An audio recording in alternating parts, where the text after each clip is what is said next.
Welcome to Raising OKC Kids, Conversations with Metro Family in Oklahoma City.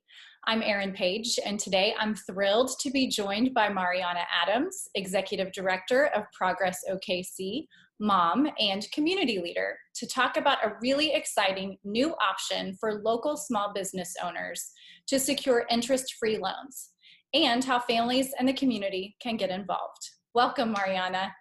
Thank you so much, Erin, and the Metro family community for having me. I'm so excited to share with you all about Kiva and just ways in which we're supporting small businesses during this time and even moving forward. Absolutely. I'm glad to have you here. And for all of our listeners, many of you already know Maurianna. She's been a guest on the podcast previously. She was a 2020 Real Mom of the Metro in the magazine, and you may have also listened in to her neighbor chats with Progress OKC, featuring local community experts on building individual and community wealth. At Progress OKC, Maurianna supports and brings growth and vitality to Oklahoma City communities that have experienced significant disinvestment. She has over a decade of public service experience and has contributed to initiatives focused on housing, employment, healthcare access, public health disparities, and equity-related projects. And Maurianna, your family has a long history of public service as well, which you're passing along to your son too. And speaking of, before we dive in today, I want to ask you the question I've been asking so many parents lately. How are you faring after almost a year of this pandemic, leading a nonprofit, being a wife whose husband also owns a business, managing your son's virtual school, and being an active community advocate? Well, you know, Erin, I think like many of us, I naively didn't think we would be here in a year. And so I think initially, of course, with everyone else, there's this initial, okay, what do we do? How do we, pivot? How do we kind of create a plan for ourselves to first and foremost remain healthy during this time? Because it feels like this is like an SNL skit or maybe Jumanji, all of these things at once: economic crisis, public health crisis, schooling looking very, very differently. But even with those things, I think that I've really been fortunate to have a village who's really have stepped up near and far, from my colleagues that I work with, and we're all working from home right now. I have the luxury of doing that, to my family, my friends, just more grateful for them than I ever have been. Teachers, my goodness. Amen. I always had a great admiration for teachers, but just have an even deeper sense of gratitude for them. So, it's all a juggling act. I think for many of us, we're kind of toting between this line of struggling and persevering. But I can say for me and my family, we're just thankful for our health, and for the opportunity to do community work in spite of which. For Progress OKC, our mission, we have a greater need for our mission, right? When we think about creating opportunities for folks to be stable in their homes, to be well, to be connected, even if that looks differently, to have opportunities to kind of forge their own future, even through business ownership and entrepreneurship. So it's really an opportunity for us to think about how we can expand our programming, and we're doing just that with Kiva. You have been a shining example of pivoting during this pandemic for sure. You shared with me that small business revenues were down 44% in Oklahoma City at the end of 2020 compared to the beginning. And our small businesses are struggling to secure traditional loans. So it's really this vicious cycle. So at Progress OKC, you've partnered with Kiva to make capital accessible to the most excluded, and you petitioned Oklahoma City City Council for initial funding of this community-based, zero-fee loan program through Kiva. You've also been very successful in garnering other commitments to provide matching funds and support. So what are the biggest benefits that Kiva and these partnerships will provide to our local small businesses, especially in the midst of this pandemic? And how are these loans different than traditional loans? Well, first, I would say, this really was a community effort. Progress OKC was one of many entities that said, during this time, the best thing that we can do is bring fresh ideas, new strategies, develop new investments to help our small businesses rebound better than they were before. So it'd be remiss of me not to mention, the Greater Chamber of Commerce, the Alliance, Oklahoma City Black Chamber of Commerce, and so many other community groups that really came before our council and said, hey, we're here and we're in need of different support during this time.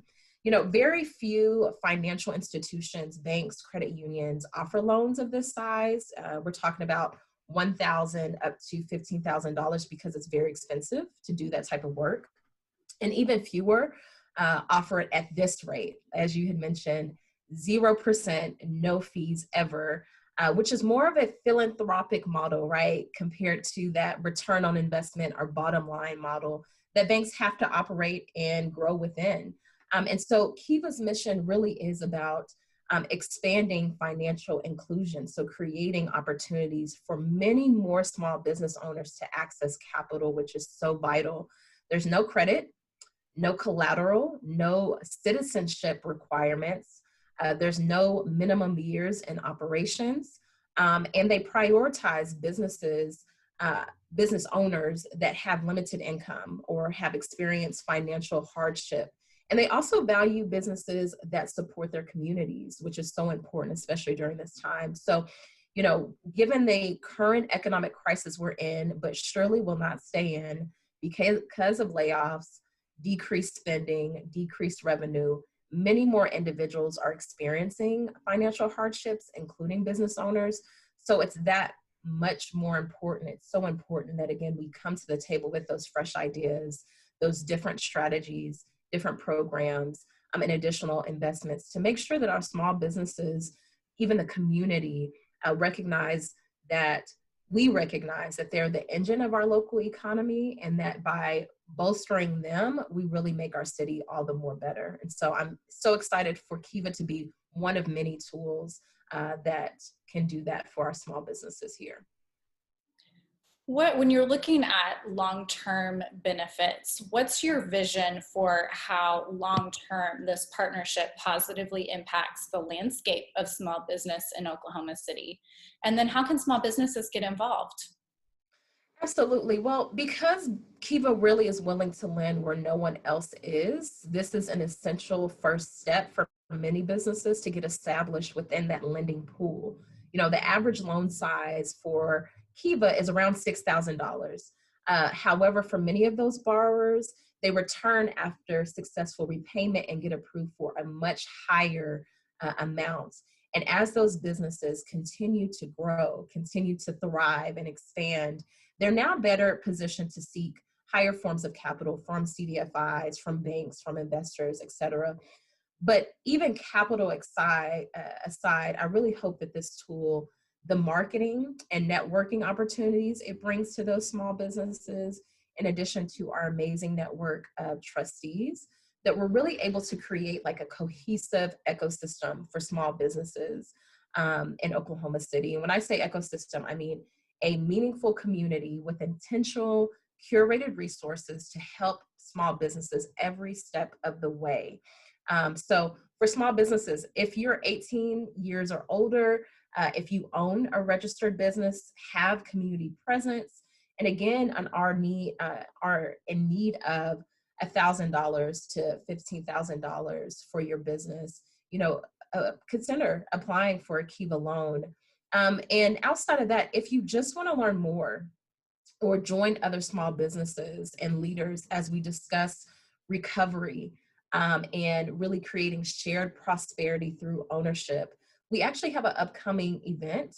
It's a virtual roundtable. It's going to be hosted February 25th at noon. And so we're inviting everyone to the table really to have a candid but solution-oriented discussion on how we move our small business community forward in a sustainable but meaningful way.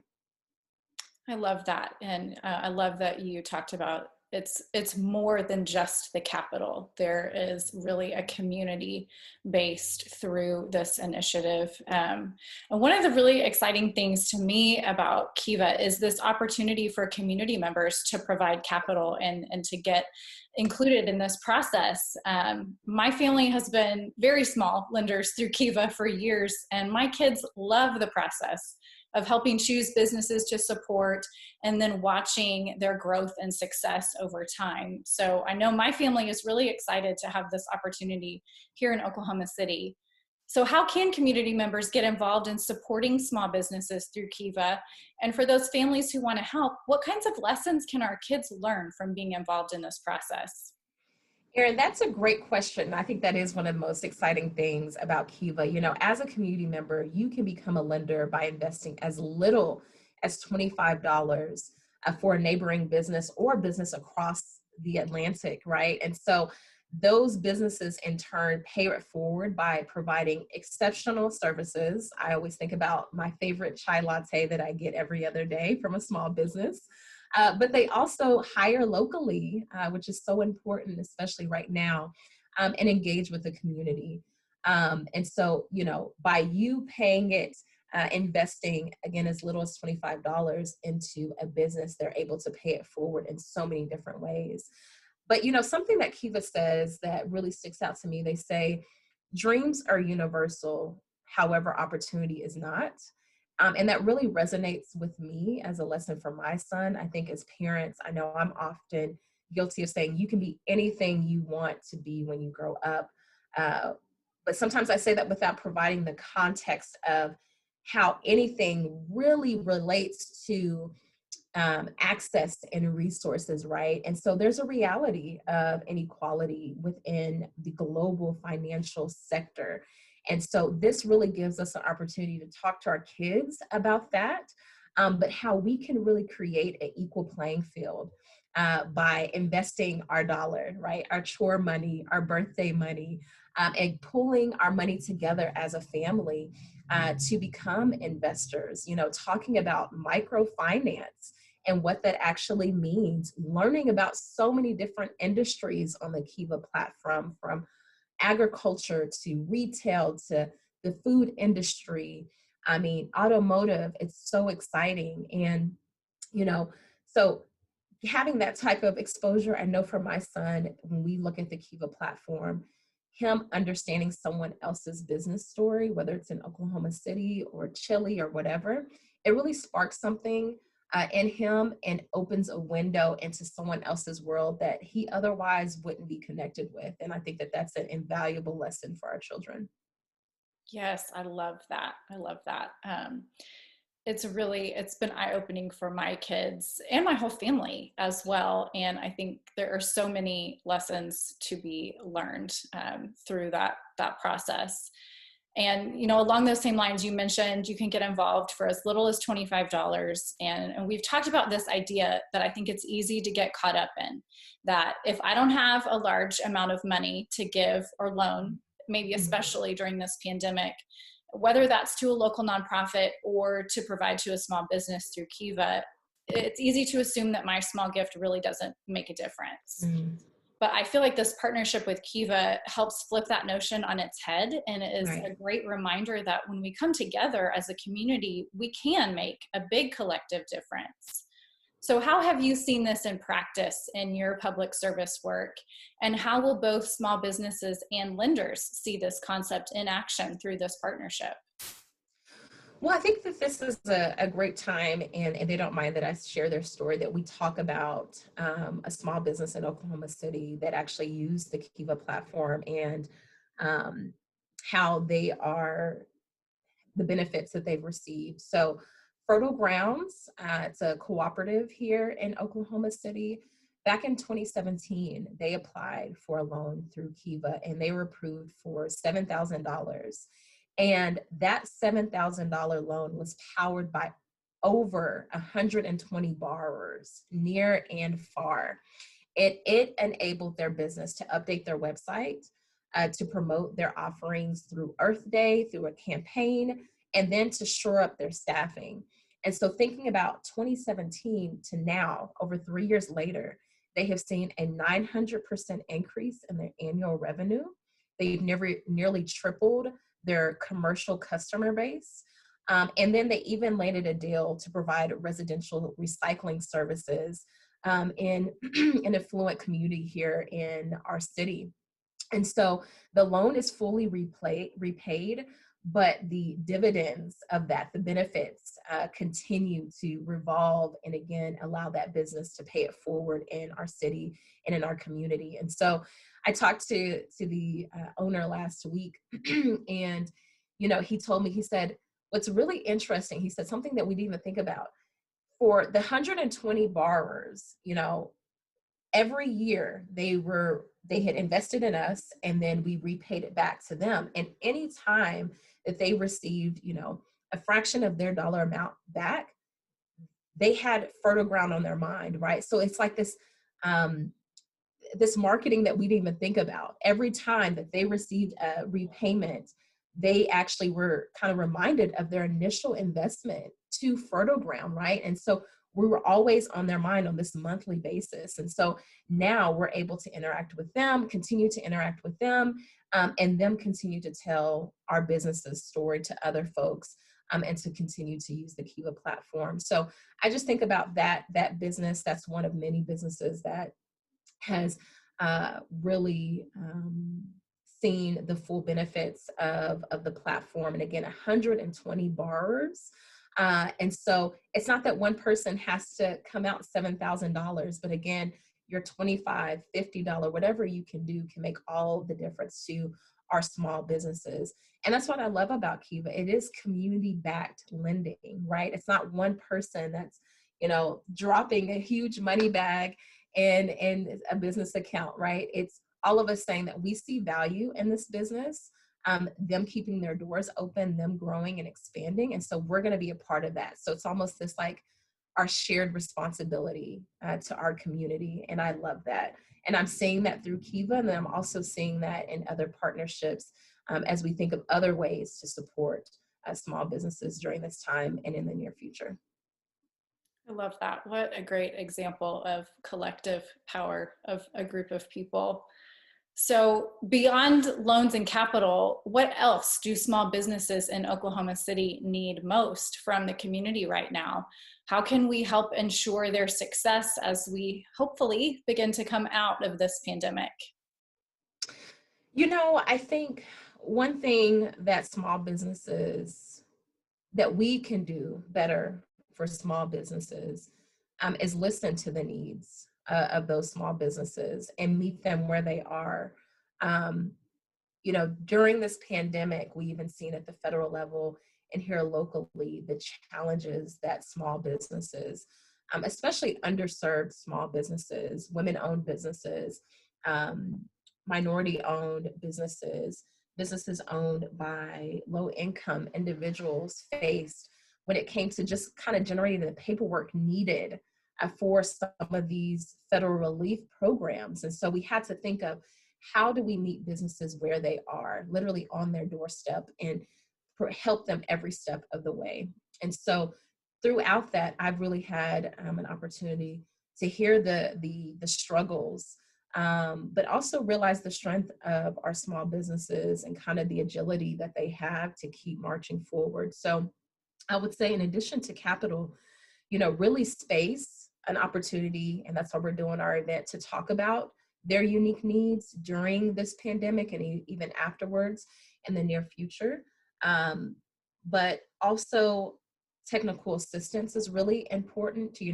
Capital is one thing, but in order to qualify for some of these programs, which Kiva has a very low threshold, there's still some documentation that's needed that some of these businesses just don't have because they don't have a CPA or an attorney, right? And so how do we provide have the resources in place for them to have access to some of those experts so they can be ready when federal relief or even local programs are developed? But more than that, just a network of small businesses. I think a lot of small businesses feel like they're in it alone. And so having a network, whether it's, joining a chamber or being part of a Main Street program or any sort of association, get involved. There's so many groups out there I can think of that are local and at the state level or even nationally that provide resources, that provide a helping hand, that provide just, hey, we're in this together. You're struggling, I'm struggling too, or I have this idea, because no one has to do this alone.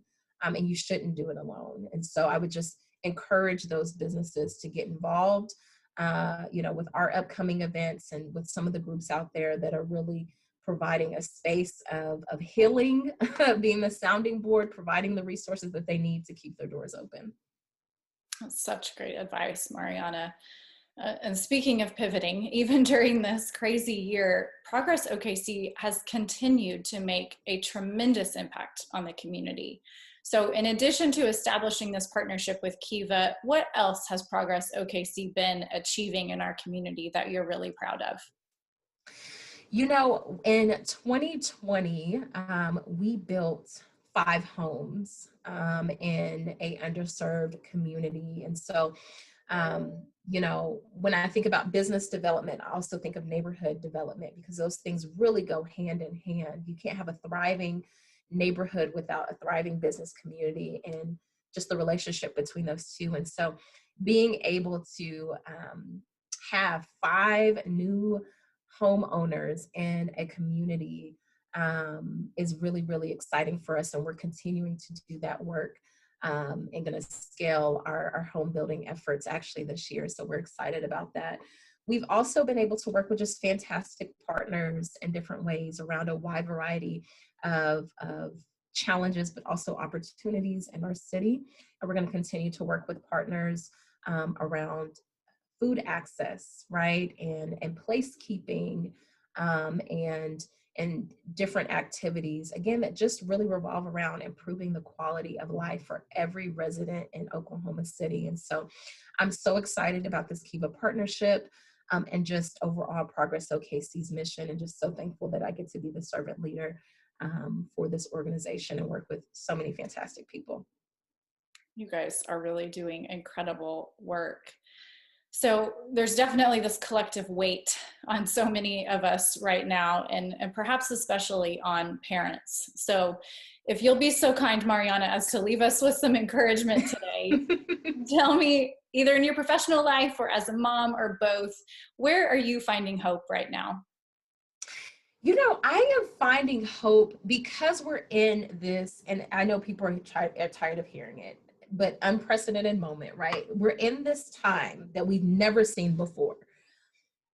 We are having conversations that with individuals and entities and creating partnerships that would have likely not happened if not for this crisis, right? And so that gives me hope, because I'm in so many different meetings and kind of these coalitions that are forming around health equity and equitable economic development and so many different things. And people are really open to change and to doing things a little bit differently for the betterment of our city, its residents, our families, and the generations to come. And so I'm so excited about that, and just would really, share with your audience and your viewers, even with the time that we're in right now, we're not going to be in it for too much longer. And so just keep hope alive. And, especially for our children, it's so important that they see that they, see that you're hopeful, that you're faith-filled, and recognizing that a better day is to come if all of us do our part, right? And I think that there are more increasingly opportunities for people to do their part. And so if you feel like you don't have a space to volunteer, to contribute ideas, to get involved, please consider volunteering for Progress OKC, because there's so many ways that you all could provide meaningful contributions to our work, and again, to the work that's happening in Oklahoma City. So that gives me so much hope. We have so many fantastic people here in Oklahoma City that love our city, and that just want to do things that help us all prosper. So I'm really encouraged by that. Thank you for that, Maurianna. You really are always a beacon of hope, I feel like. That's you. That's why we're wearing all our cheerful colors today, right? Yes, we are. Yeah. Thanks so much for your time today, Maurianna. Thank you. You are truly making a lasting impact on our community, and you're inspiring so many others to do the same along the way, me included. For all of our listeners, you can learn more about Progress OKC at progressokc.org. Thanks everyone for watching. Join us next time on Raising OKC Thank you. Kids.